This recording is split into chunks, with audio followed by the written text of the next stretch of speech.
하나님께서 우리에게 주시는 말씀 창세기 28장 10절에서 15절까지 말씀입니다. 창세기 28장 10절에서 15절까지 말씀, 제가 한 절, 여러분이 한 절 교독하도록 하겠습니다. 야곱이 브엘세바에서 떠나 하란으로 향하여 가더니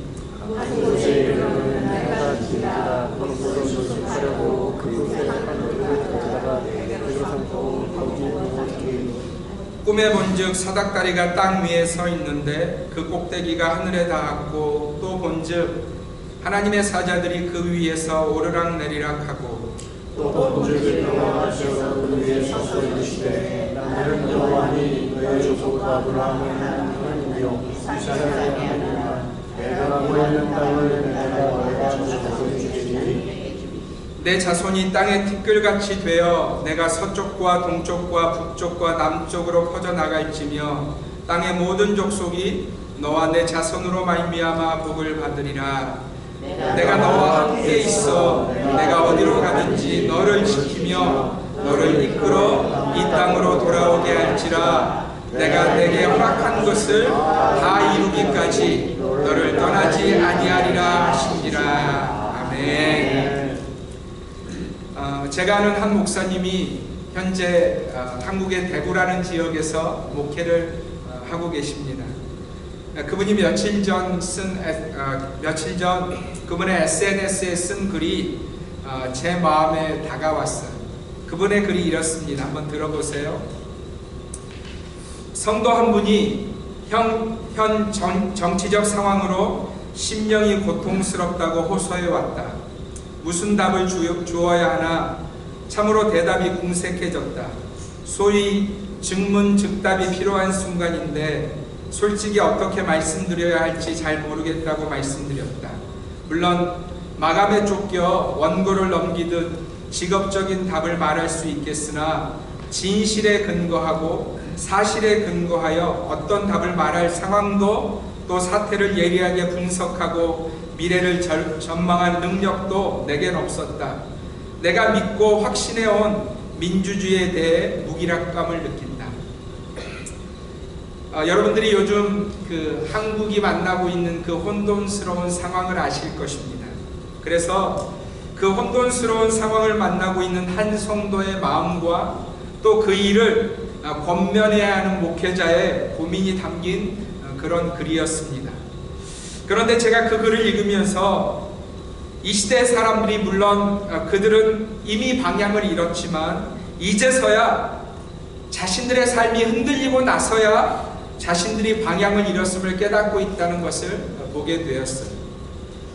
여러분들이 한국 사람이시니까 한국의 대구라는 지역이 어떤 지역인지 아실 것입니다. 또 어떤 성향을 가지고 있는지도 여러분들이 잘 알고 계실 거예요.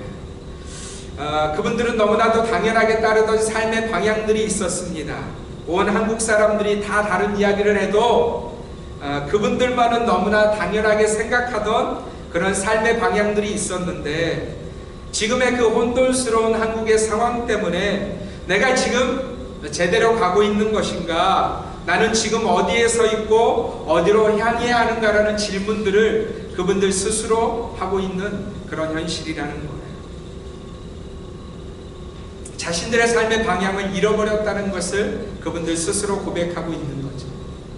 안타깝게도 그 목사님 또한 마찬가지인 듯한데요. 저와 같은 학교에서 공부를 하셨고 심지어 그분은 제가 나온 학교에서 박사 과정까지 마치신 그런 목회자세요. 평소에 그분이 쓴 글과 이런 그 내용들이 얼마나 신실하고 성경적인지 모릅니다. 그런데 그분 역시도 방향을 잃고 있는 것은 아닌가 하는 안타까움이 제 마음에 들어왔어요. 왜냐하면 그분이 글 가운데 이런 글을 적으셨어요. 내가 믿고 확신해온 민주주의에 대해 무기력감을 느낀다. 여러분, 혹시라도 이곳에 앉아있는 여러분 중에도 이런 생각을 가지고 계시다면 우리는 우리의 그런 생각 가운데서 다시 한번 내가 하고 있는 그 생각이 맞나 확인하기 위해서 어디로 돌아가야 되죠? 하나님의 말씀으로. 내가 가진 생각들이 참으로 진리인가 온전한가, 여러분 이것을 확인하려면 옆에 사람한테 물어봐서는 안 돼요. 어디로 돌아가야 내가 한 생각이 온전한가를 이렇게 확인할 수 있냐면 하나님의 말씀으로 돌아가셔야 한다는 거예요. 여러분, 이 목사님이 이런 이야기를 하셨어요. 내가 믿고 확신해온 민주주의에 대해 무기력감을 느낀다라고 말씀하셨어요. 그러면 그 생각이 하나님의 말씀 가운데 맞는가 확인해 보셔야 한다는 거예요. 여러분, 이스라엘 백성들도 민주주의를 원했었죠. 기억하고 계시나요? 그 민중들이 자신들의 목소리를 드러내기 시작합니다. 그 목소리가 무엇이었냐면, 심지어 하나된 목소리가 무엇이었냐면 우리에게도 왕이 필요하다는 것이었어요. 이방의 나라들이 다 왕을 가지고 있고 그래서 그들이 승승장구하는 것처럼 보이는데 우리 이스라엘 나라에도 그런 왕이 필요합니다라는 하나된 목소리를 그들이 가졌었다는 거예요. 그리고 그 이스라엘 백성들은 사울이라는 아주 그럴듯한 왕을 얻습니다. 사람들이 이렇게 하나된 목소리로 민주주의를 말하고 있는 듯 했지만 결국 그들에게 세워진 것은 왕이 세워지는 왕정이었다는 거죠. 그럼에도 불구하고 그들이 그토록 원하던 왕을 얻었습니다. 여러분, 놀라운 것은요, 그들이 인간 왕을 얻었음에도 불구하고 이방의 나라를 이겼어요? 이기지 못했어요? 이기지 못했어요. 여러분, 기억하십시오. 이스라엘 모든 백성들이 하나님을 향해서 왕을 원한 이 사건을, 이 민주주의를 원한 사건을 주님이 뭐라고 말씀하셨냐면 선지자 사무엘에게 이렇게 말씀하셨어요. 사무엘아, 이스라엘이 너를 버림이 아니라 나를 버림이라. 여러분, 그들의 그 간절한 소원이 담긴 그 민주주의, 왕을 세우는 그 사건의 결과는요, 그들이 왕으로 섬겼던 사울의 비참한 죽음이 결과였었고 이스라엘 백성들은 오히려 이방 나라의 블레셋의 침공을 더 심각하게 받는 현실을 맞이했다는 거예요. 사랑하는 성도 여러분, 하나님은 우리가 이 땅을 지나가는 동안 민주주의가 우리 삶을 지킨다고 말씀하시지 않습니다. 여러분, 우리의 삶을 지키시는 분은 누구시라고 말씀하고 계세요? 네, 지금도 저와 여러분들의 인생을 지키시는 분은, 물론 이 미국에 트럼프가 세워졌고 한국에 지금 대통령이 없는 혼돈스러운 상황이지만 이 모든 혼돈스러운 상황 가운데서도 저와 여러분들의 삶을 지키시는 분이 누구라고요? 하나님이시라는 것을 여러분 잊지 마셔야 합니다. 하나님이 자신의 백성들을 직접 다스리고 계심을, 그래서 성도인 우리 모두는 민주주의라는 어떤 통치의 그 아래에 있지만 우리를 다스리시는 분은 하나님이시라는 온전한 믿음을 가지고 이 세상을 지나가셔야 한다는 거예요.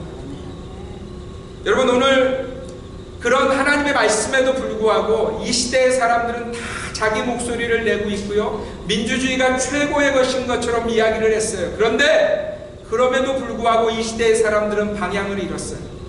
어디로 가야 할지, 어디를 향해야 할지, 무엇을 붙들고 살아야 될지 알지 못하는 그 현실들을 사람들이 고통 가운데서 고백하는 그 현실의 시대가 우리들의 시대라는 거예요.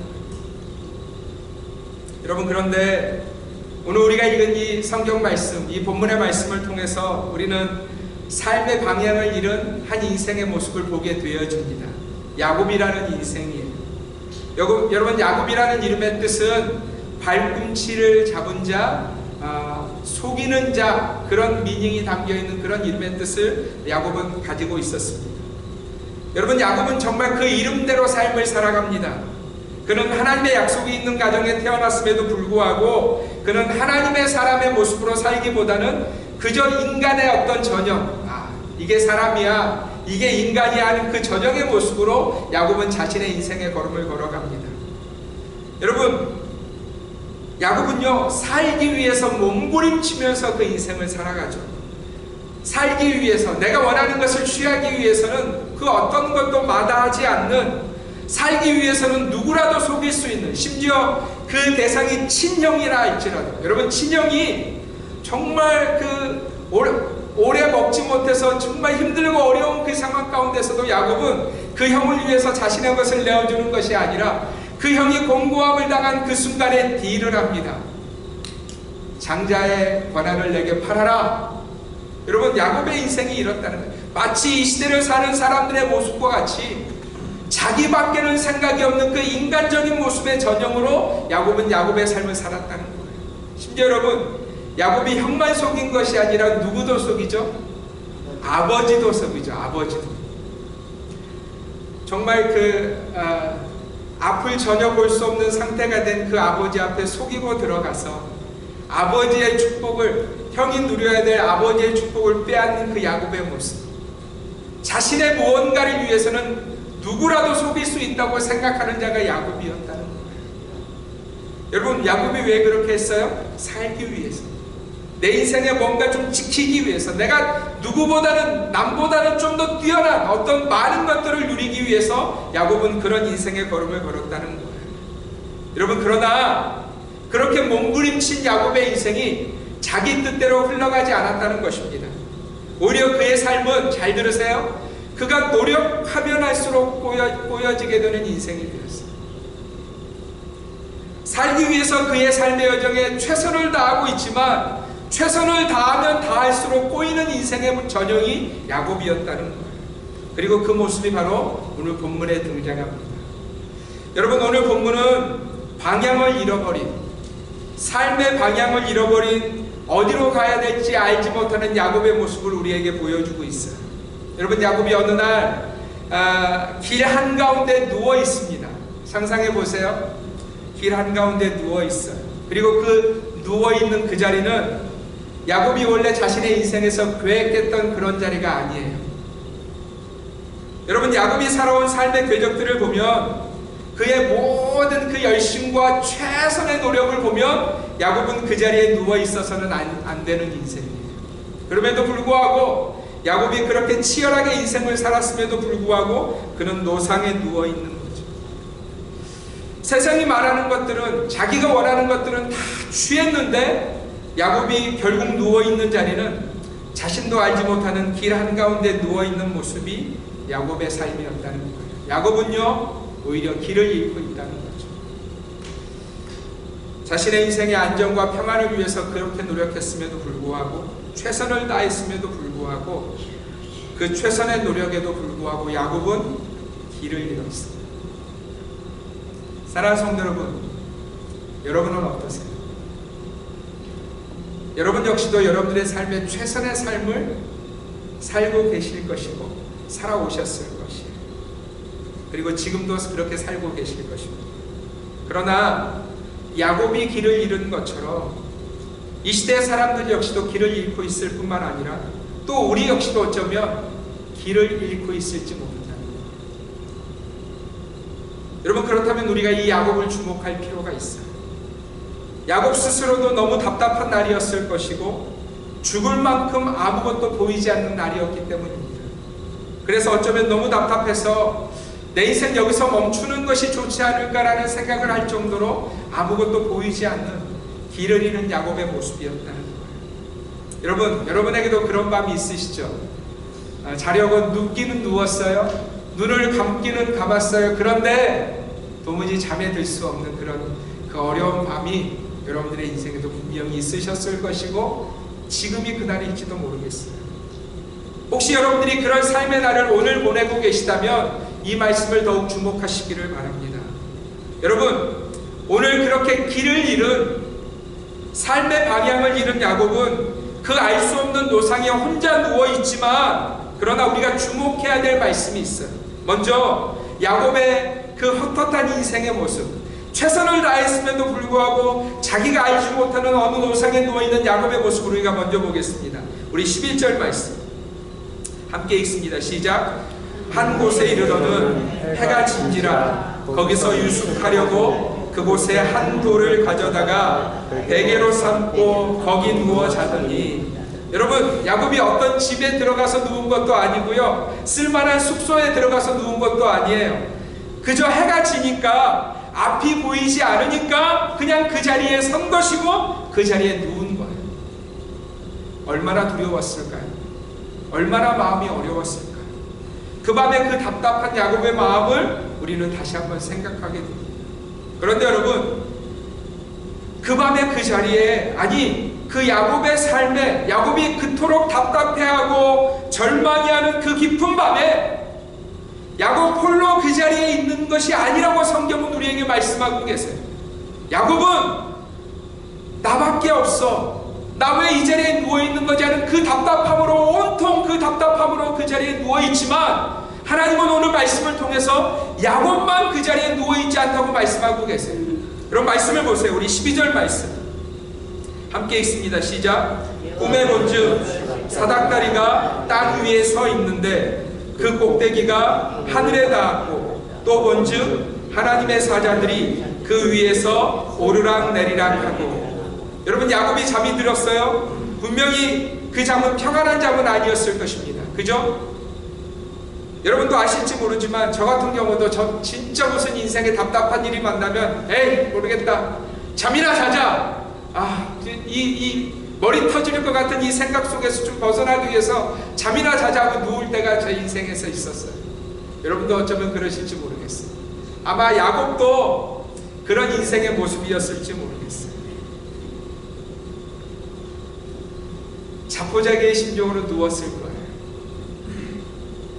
그런데 여러분, 놀라운 한 가지 사실은 야곱은 잠이 들었지만 하나님은 잠들지 않으셨다는 거예요.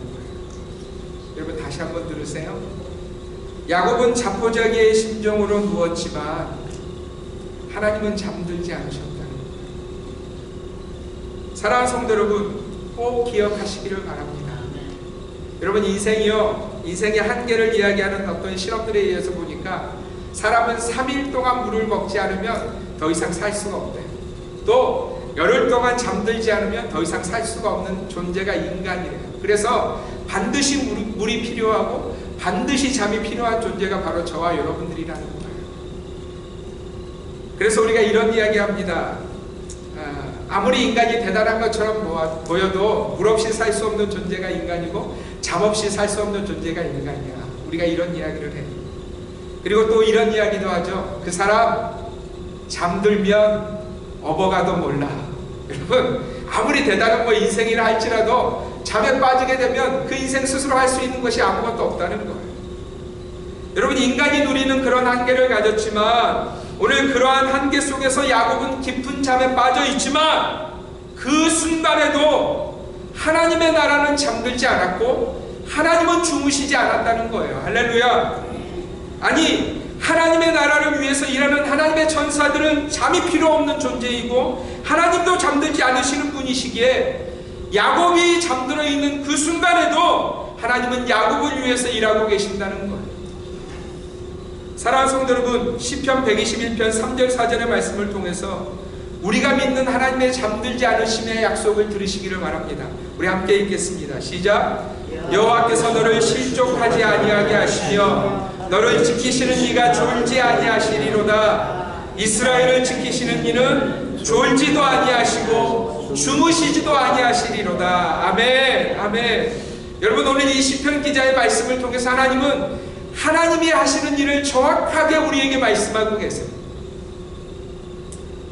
여러분, 우리 하나님 아버지는 어떤 분이시냐면, 여러분, 우리 인생 아버지를 한번 생각해 보세요. 우리 장로님들 한번 생각해 보세요.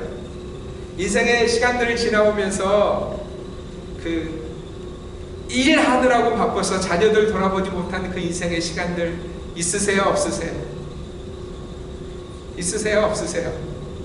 너무 바빠서 정신없이 삶을 사느라고 애들이 어떻게 되는지도 이렇게 신경 쓸 여력이 없이 정신없었던 그런 날들 있으시죠, 장로님?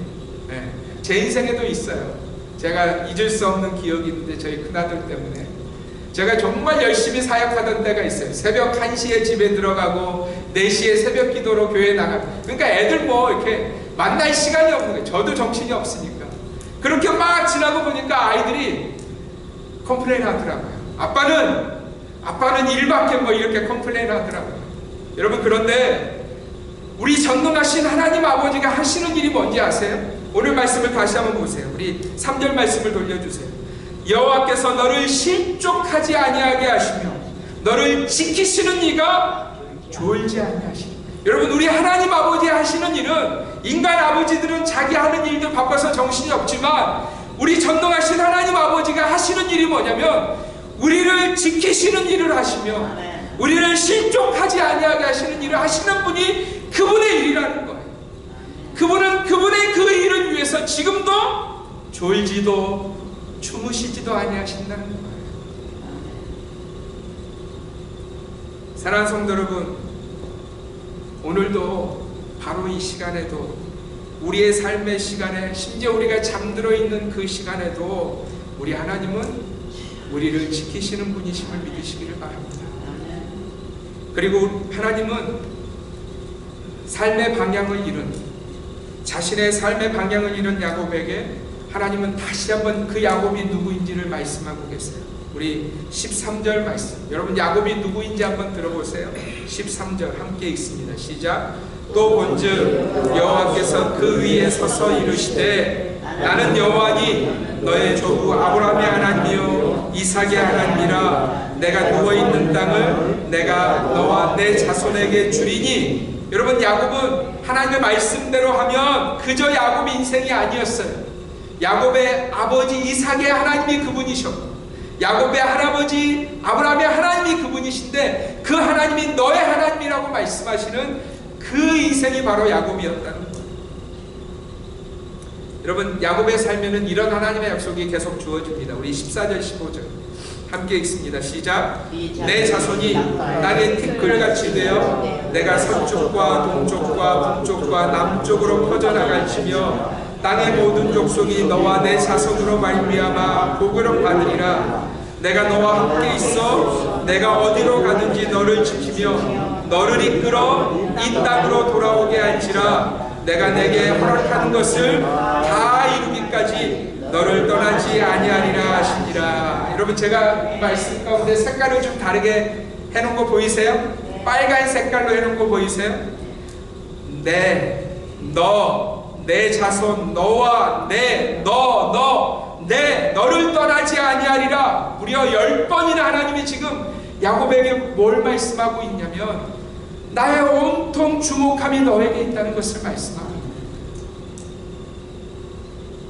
전능하신 하나님이 그 사닥다리를 보이시며 하나님의 천사들이 하늘에서 오르락 내리락 하시는 그 장면을 보이시며 하나님 자신이 그 위에 쓰셔서 그 놀라우신 하나님의 모든 관심이 어디에 있다는 거예요?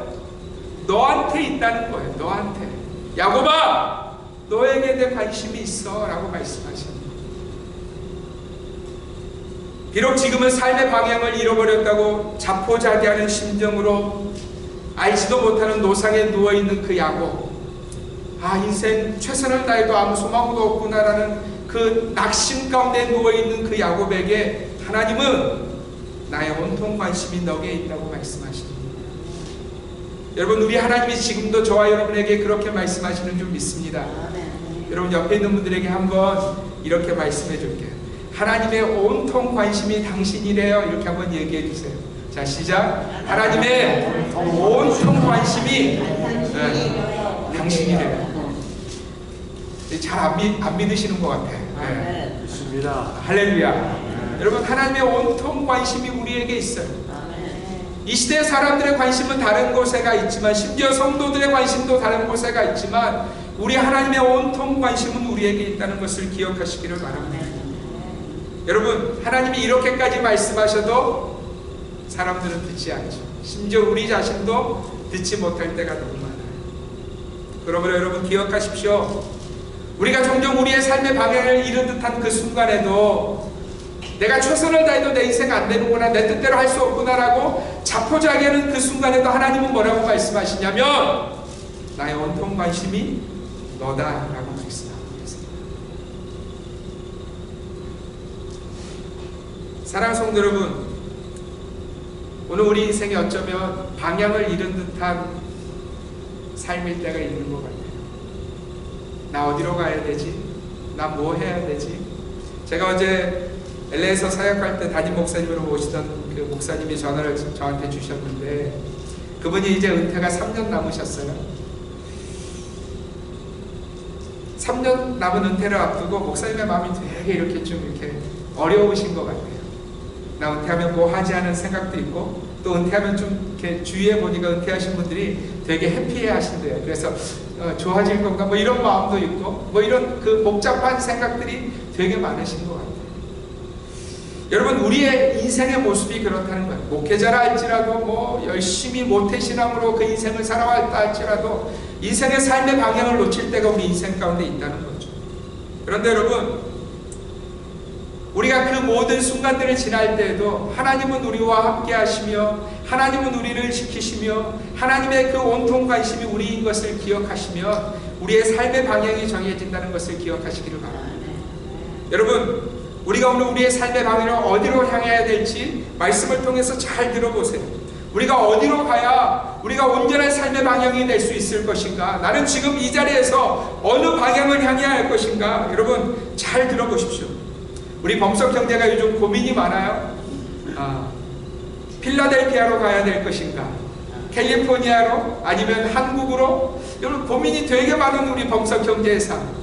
범석 형제만 그런 게 아니에요. 우리 이민의 삶을 오래 살아온 한국 사람들을 보니까 뉴저지가 맞는 거야, 올랜도가 맞는 거야, 한국이 맞는 거야, 뭐 워싱턴이 맞는 거야, 뭐 고민들이 되게 많으세요. 삶의 방향을 놓고 고민하는 사람들이 우리 주위에 너무 많다는 거예요. 그렇다면 여러분, 우리가 하나님의 말씀을 통해서 우리가 어디를 향해야 될지, 어떻게 향해야 될지 들을 필요가 있어요. 여러분, 출애굽하기 전에 430년 이스라엘 백성들에게 익숙한 곳이 어디였습니까? 예, 그들에게 익숙한 곳은 430년을 살았기 때문에 애국 땅이었어요. 여러분, 제가 지금 이 미국 땅을 거의 20년 가까이 살고 있어요. 올랜도에만 10년 넘게 지금 살고 있어요. 그래서 어느 순간 보니까 제 집이 어디예요? 네, 저희 집사람이 한국에 갔다가도 이제는 집에 가야 돼 그러면 어디를 말하는 거예요? 올랜도를 말하는 거예요. 여러분, 우리도 그런데 430년 동안 애굽의 고센 땅을 살았던 이스라엘 백성들이 어느 날 하나님의 말씀에 따라서 그 땅을 버리고 하나님이 약속하신 가나안 땅을 향해서 나아가야 되는 겁니다. 그리고 그들이 광야에 들어섰어요. 몇 년 동안 광야를 헤매죠? 40년 동안을 헤맵니다. 여러분, 이스라엘 중 아무도요, 그들이 걷는 길이 어디인지 알지 못했어요. 어디로 향해야 될지도 알지 못했어요. 심지어 그들의 리더였던 모세조차도 오늘 이 밤이 지나서 내일 해가 뜨면 어디로 가야 될지 모세가 알았어요? 몰랐어요? 몰랐어요. 여러분, 그들에게 아무 계획도 없었어요. 아니, 아무런 계획을 할 수가 없었어요. 누구도 이 밤이 지나서 다음날 해가 뜨면 동쪽으로 갈 거야, 서쪽으로 갈 거야, 이렇게 정할 수 있는 인생이 아무도 없었어요. 그러면 여러분, 이런 고민이 생길 수밖에 없죠. 성경에 보면 이스라엘 백성들이 광야를 첫 시작 출발할 때 20세 이상의 남자의 숫자가 200만이었다고 합니다. 그리고 이제 40년의 광야를 걷는다고 한번 생각해 보세요. 그들에게 이런 고민이 있을 수 있어요. 이 광야를 지나고 나면 도대체 몇 명이나 살아남을 수 있을 것인가? 남자만 60만, 전체 200만이 넘는 숫자가 이 광야를 지나가고 나면 몇 명이 살아남아서 그 가나안 땅에 들어갈 수 있을 것인가의 고민이 그들에게 있을 수 있었을 거예요.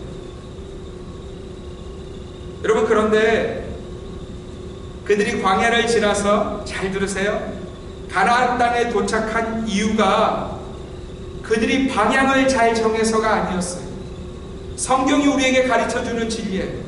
사람들은, 이 시대의 사람들은 방향이 중요하다고 이야기하지만 하나님이 성경을 통해서 보여주시는 그 이스라엘 백성들이 광야를 지나서 가나안 땅에 들어갈 수 있었던 이유가 그들 가운데 방향을 잘 보는 사람이 있어서나 광야를 잘하는 사람이 있어서 광야를 지나간 것이 아니라는 거예요.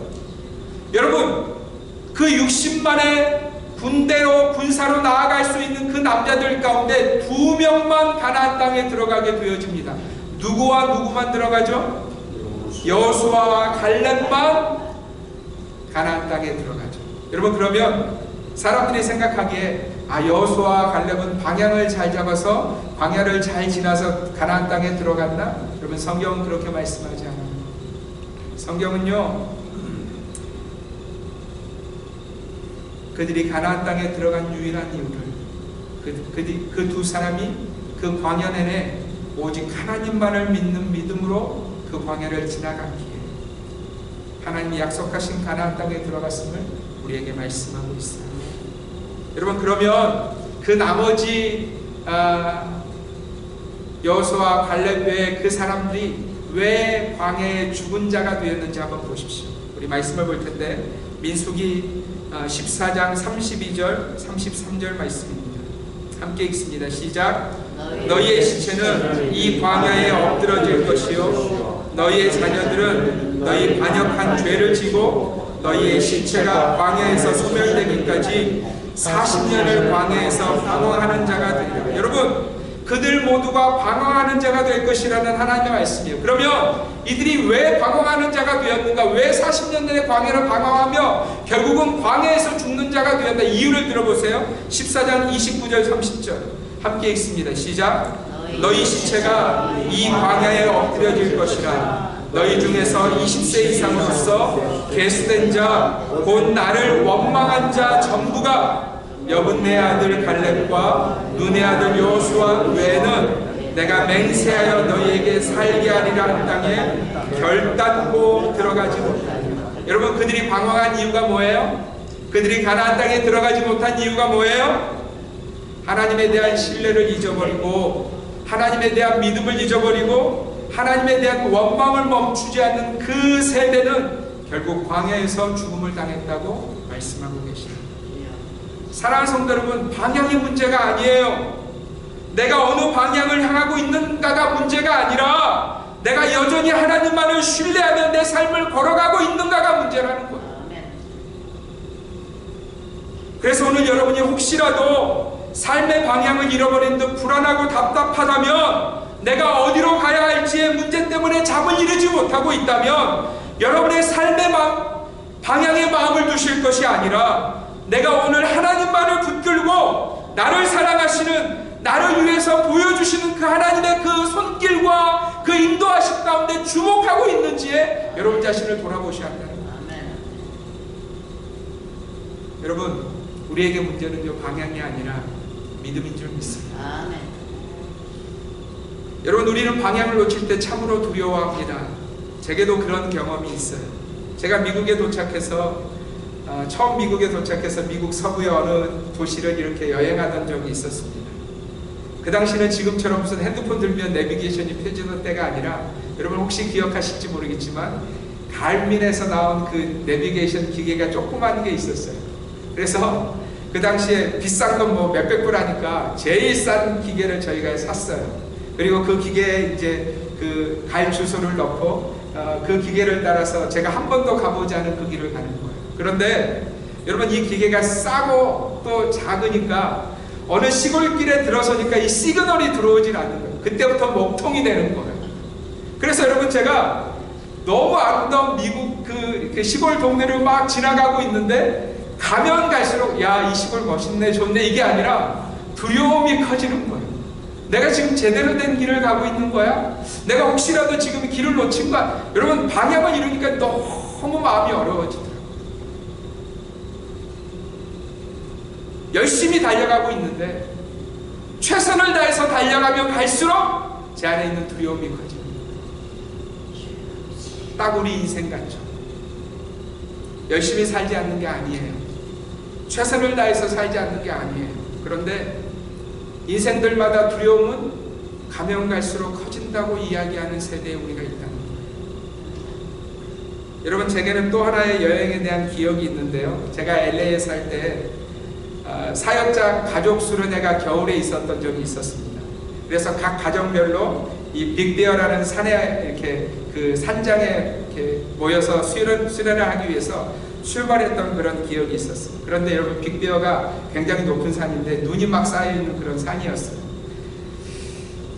막 꼬불꼬불 오르락 내리락을 막 하는 그런 산이라서 처음 운전길에 이제 있는 아빠인 저는 너무 이렇게 막 걱정이 되는 거예요. 차도 이렇게 미끄러지지 않을까, 이렇게 막 혹시라도 이렇게 사고가 나지 않을까 막 걱정이 되는데, 그때 저희 자녀들 셋이 이렇게 뒤에 탔거든요. 그때 저희가 시에나라는 차를 가지고 있었는데 데이빗이 아마 13살 정도였었던 것 같고요. 존이 11살, 조이스가 7살, 그렇게 이제 세 자녀가 뒤에 탔는데, 저희가 가면서 이제 찬양을 틀었는데 You Raise Me Up이라는 찬송을 틀었어요. 여러분 아시죠? You Raise Me Up. 영어 찬송을 막 틀고 올라가는데 이 세 자녀들이 갑자기 목소리를 이렇게 지들끼리 이제 싸우는, 내 목소리가 더 크다. 그래서 You Raise Me Up 이 찬양을 막 크게 부르는 거예요. 여러분 잘 보세요. 아빠는 초행길에 이 눈길에 이 운전을 어떻게 해야 되나 막 고민하고 있는데 지들은 신나서 밖에 눈길이 신경 쓰지 않아. 열라이즈비야 이렇게 막 소리를 막 지르면서 찬양을 하면서 막 즐겁게 하던 그 기억이 저와 제 아내에게 있어요.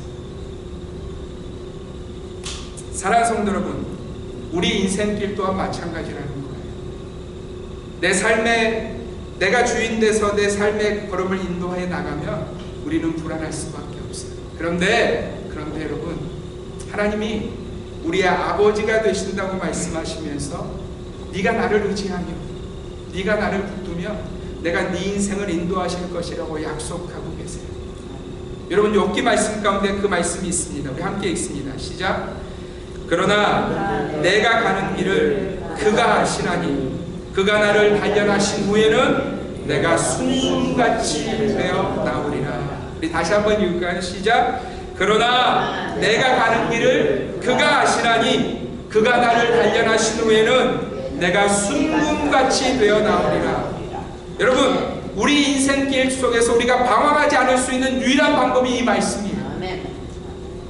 내가 가는 길을 내가 알지 못해서 답답한 때가 있을 수 있어요. 여러분 우리는 이렇게 하고 싶어 하죠. 이 길을 가서 오른쪽 라이트로 하고 왼쪽으로 하면 골목이 나오고 그 다음은 어떻게 가고, 우리는 우리 인생길을 우리가 이렇게 알고 싶어 해요. 그런데 여러분 성경은 뭐라고 말씀하시냐면, 하나님이 기뻐하시는 인생이 되려면, 하나님이 지키시는 인생이 되려면 뭘 기억해야 되냐면, 내가 가는 길을 누가 아신다는 거예요? 예, 하나님이 아신다는 거예요. 그분을 신뢰하라는 거예요. 내가 좀 보이지 않아서 내 인생의 길을 내가 알 수 없는 그 순간에 좀 답답함이 있는 그 순간에도 내가 누구를 신뢰하면, 그분이 내 길을 아셔라는 그 말씀을 신뢰하면, 그분이 나를 단련하신 후에는 내가 무엇이 되어 있을 거라고요? 순금이 되어 있을 거라고. 하나님 보시기에 순금이 되어 있을 것이라고 약속하십니다. 2025년 1월 마지막 주입니다. 우리 인생의 걸음을 다 이렇게 걸어가면서 어떤 답답함과 내가 올해는 어떻게 살아야 될까, 어느 방향으로 향해야 될까, 이 방향을 잃은 답답함들이 여러분 가운데 있을 수 있어요. 그런데 여러분 오늘 말씀을 통해서 기억하십시오. 우리 삶은요, 방향을 내 스스로 알아서 이끌어 가도록 부름받은 그런 인생이 아무도 없어요. 전능하신 하나님이 우리의 주인 되셔서 그분이 우리의 길을 인도하시겠다고 약속하시는 그런 존재가 바로 저와 여러분들임을 기억하시기를 바랍니다. 2025년 우리가 온전한 삶을 살려면 우리에게 주어진 매일의 삶에서 날마다 우리 안에 계시는, 지금도 졸지도 주무시지도 아니하시는, 우리를 지키시는 그 하나님을 주목하며 우리는 이 광야 같은 인생의 여정을 온전히 지나갈 수 있음을 믿으시기를 바랍니다. 사랑하는 성도 여러분, 하나님이 가라 하시면 가십시오. 아멘입니까? 하나님이 서라 하시면 서십시오. 아멘입니까? 그러면 우리 인생의 길을 다 지난 이후에 우리는 하나님 앞에 야, 너 진짜 순금이 되었구나 라고 인정하시는 그 하나님 앞에 서 있게 되어질 것입니다. 우리 주님의 교회 모든 성도들이 올 한 해를 그렇게 살아내시기를 주님의 이름으로 축원합니다. 기도하겠습니다.